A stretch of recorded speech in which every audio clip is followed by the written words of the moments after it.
সালামু আলাইকুম রহমতুল্লাহ। সুপ্রিয় শিক্ষার্থীবৃন্দু, আশা করছি সবাই ভালো আছো। আজকে আমরা ক্লাসে যে বর্ণগুলো শিখছি, অর্থাৎ চ থেকে ইয় পর্যন্ত এই পাঁচটা বর্ণ কিভাবে সুন্দর করে সাবলীল করে লেখা যায় সেই বিষয়টাই এখানে দেখব। তো চলো শুরু করা যাক। আমরা প্রথম যে বর্ণটা লিখবো সেটা হচ্ছে চ। চ একটি পূর্ণমাত্রার বর্ণ, এই জন্য আগে মাত্রা দিয়ে নিবা। অবশ্যই মাত্রাটা সুন্দর এবং সোজা হতে হবে। তারপর যে কাজটা করবা, এই চ থেকে ঠিক মাঝখানে, মানে মাত্রা থেকে ঠিক মাঝখানে এইভাবে একটা টি এর মতো করে শেপ নিয়ে এটাকে রাউন্ড করে এই পর্যন্ত গিয়ে এখান থেকে এইভাবে সার্কেলটাকে ঘুরিয়ে উপরে তুলে দিবা। এতটুকু হলে আমাদের চয়ের অংশটা খুব চমৎকার হয়ে যাবে। আচ্ছা, এবার আমরা পরবর্তী বর্ণটা লিখব ছ। ছ বর্ণটাও পূর্ণমাত্রার বর্ণ, এই জন্য মাত্রা দিয়ে নিলাম। মাত্রার ঠিক মাঝখান থেকে ছোট করে চ লিখে নিব।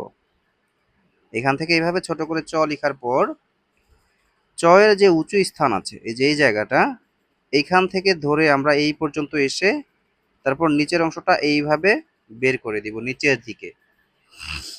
আমরা আমাদের পরবর্তী বর্ণটা লিখব, অর্থাৎ বর্গীয় জ। বর্গীয় জ একটা পূর্ণমাত্রা বর্ণ, এই জন্য মাত্রাটা একটু বড় করে দিবা।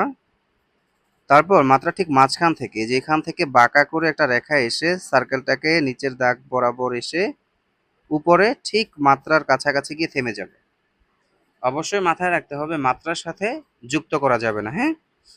যেখান থেকে শুরু করছি ঠিক সেখান থেকে আমরা একটু ভাঁজ করে উপরে গিয়ে দয়ের ৩ নাম্বার রেখাটা যুক্ত করে দিব। দয়ের ৩ নাম্বার রেখা কেন বললাম সেটা ক্লাসে তোমাদেরকে বিস্তারিত বলেছি। এবার আমরা লিখব কিভাবে ঝ লেখা যায়। ঝ লেখার জন্য শর্ট করে, অর্থাৎ ছোট করে একটা মাত্রা নিবা। মাত্রার ঠিক ডান পাশে যেখানে থেমে গেছে সেখান থেকে আমরা বয়ের প্যাটার্নটা নিব। তারপর এখান থেকে এই পর্যন্ত ব লিখে ফেলবো। আমাদের ব লেখা শেষ।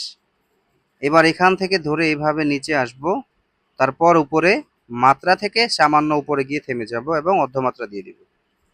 আমাদের হয়ে গেল এই পর্যন্ত ঝ। এবার ইয় বর্ণটা যদি লিখি তাহলে একটু খেয়াল করবা, ইয় হচ্ছে মাত্রাহীন বর্ণ, এজন্য এটাকে এখান থেকে শুরু করব এবং এই জায়গা থেকে সার্কেল করে সোজা নিচে এসে এখান থেকে ঢেউ খেলে একদম সেখানে থেমে যেতে হবে, অর্থাৎ যেখান থেকে শুরু করছি। অনেকে এটা ভুল করে, লেজের অংশটা অবশ্যই মাথায় রাখবা, এই যে বিন্দু করা আছে বা বৃত্ত করা আছে এইখানে এসে থামবা। তারপর এটা ঠিক মাঝখান থেকে, এই যে এখান থেকে উপরের দাগ স্পর্শ করে এখানে আবার আসবা।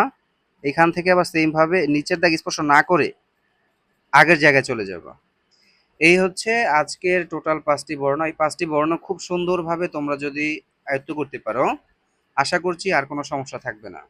আগামী ক্লাস পর্যন্ত এগুলো সব অনুশীলন করবা এবং ভালো থাকবা। আসসালামু আলাইকুম ওয়া রাহমাতুল্লাহ।